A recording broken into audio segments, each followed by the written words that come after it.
जनी सर्व सुखी असा कोण आहे, विचारे मना तुची शोधून पाहे. मनाता चिरे पूर्व संचित केले, तया सारिखे भोगणे प्राप्त झाले. नमस्ते मुलांना. आम्ही हवे आहोत का हा पाठ आपण शिकलो. आज आपण या पाठाचं लेखन घेणार आहोत. आधी तुम्ही प्रस्तावना लिहून काढा, त्यानंतर शब्दार्थ दिलेले आहेत. मराठी अर्थ सुद्धा लिहा, इंग्रजी अर्थ सुद्धा लिहा.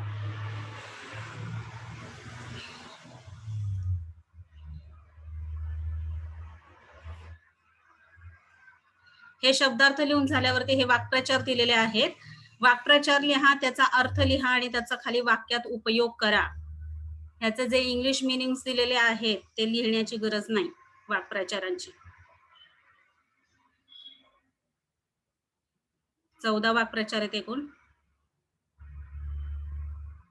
ह्याचे जे इंग्लिश अर्थ दिले ते लिहिण्याची गरज नाही.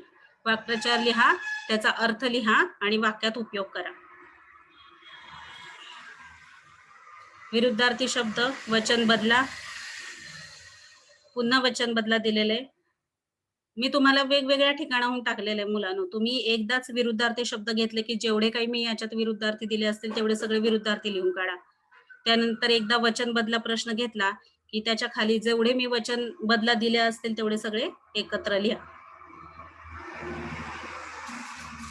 हे विरुद्धार्थी आहेत. पुन्हा इथे व्याकरणाच्या कृती दिलेल्या आहेत. विरुद्धार्थी शब्द, वचन बदला. इथे परत आलेले आहे विरुद्धार्थी शब्द, परत आलेले वचन बदला. म्हणून मी म्हटलं एकदाच लिहा विरुद्धार्थी शब्द आणि जे काही विरुद्धार्थी दिले असतील ते सगळे पाहून एकत्र लिहा. त्यानंतर वचन बदला असा प्रश्न झाला आणि मग जे काही असतील ते सगळे वचन बदला एकत्र लिहून घ्या. त्याच्यानंतर लिंग बदला.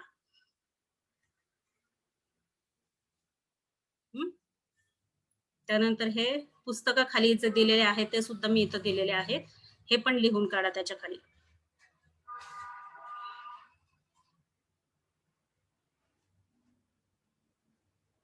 शब्दसमूहांचा वाक्यात उपयोग करा.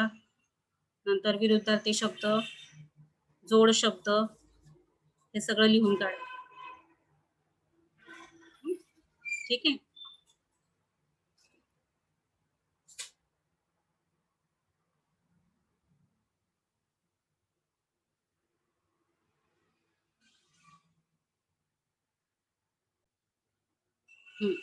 आता इथे पहा मुलांनो, हा पुस्तकाखालचा स्वाध्याय.